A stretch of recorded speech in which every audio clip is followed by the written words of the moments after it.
Hello, everyone. Welcome to Smart Money Management. I'm Dr. O, and what I will be talking to you about today is your financial health. What should you consider when you are thinking about whether or not you're financially healthy? You should be thinking about these things: what your income is and what your expenses are. You should also consider how much debt you're in, how much you have to pay out on this debt.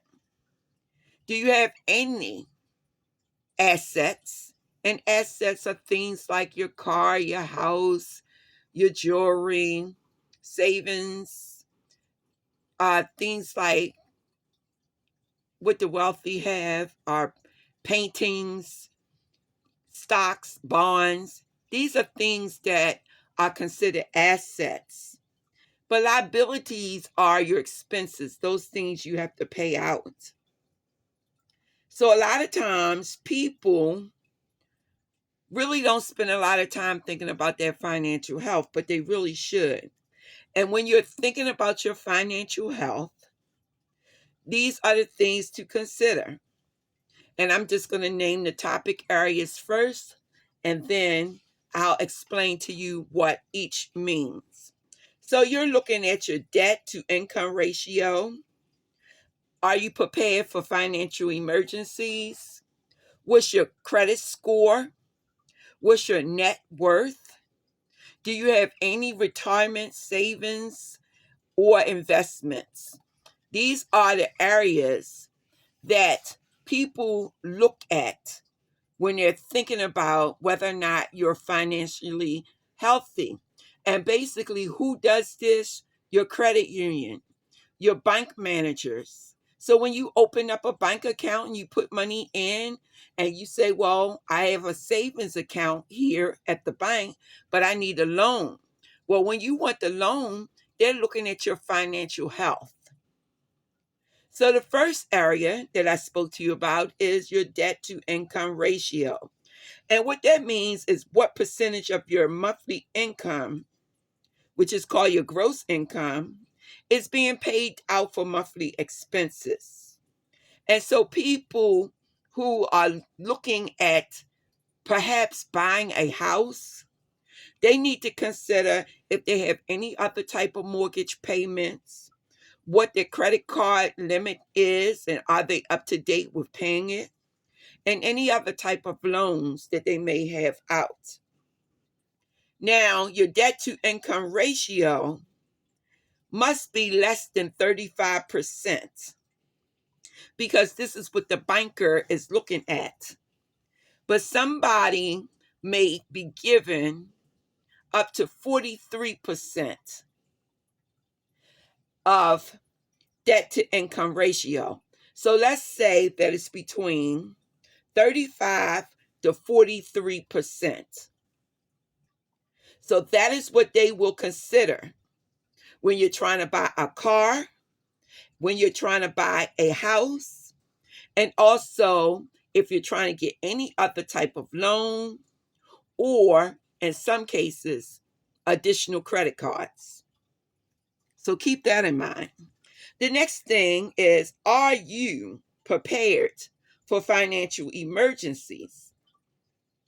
Emergencies can come at any point and at any time. So each person really should have some type of emergency fund. And so that emergency fund would cover all of your household expenses for 3 to 6 months. And your monthly expenses are considered. And so if you have monthly expenses of $1,000, then what you should have saved is $3,000 to $6,000.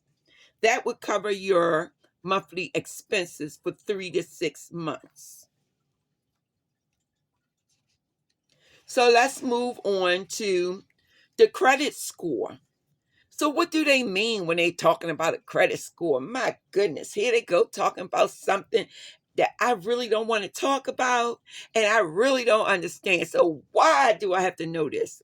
It's very important that you understand that credit scores range between 300 to 850 for the score. Now, a score under 580 is not good. It's a poor credit score. So 580 to 669 is fair. 670 to 739 is good. And 740 to 850 is excellent. Now, you can find out what your credit score is by contacting the Financial Protection Bureau at consumerfinance.gov if you want to know more information. And then they have a lot of different credit organizations that does just this. Look at your credit score and tell you where you owe money and who you owe this money to and what's your credit score and how to manage your debt and to get that debt down. The next thing on our list to discuss for today is retirement savings. Retirement savings and investments is what I intended to say. But sometimes I talk a little too fast and I get all jumbled up. You have to excuse me. But anyway, let's talk about this. Now, when you get ready to retire, you will want to have some money available. And so a lot of times when you work for employers, they have a retirement plan, and it's called your 401k plan. But you can also set up your own individual retirement account, and that's called an IRA, just by contacting any financial institution. And so that's as much as you need to know. If you need to know more, please contact your financial institution. Now, let's talk about setting attainable and realistic goals for the short and long term. So keep in mind that what they're talking about is how much you would like to have saved in your bank account or your credit union accounts. So make sure that you use SMART measurements. So SMART is SMART. The S stands for specific. The M is measurable. A is attainable. R is relevant. And T is tractable.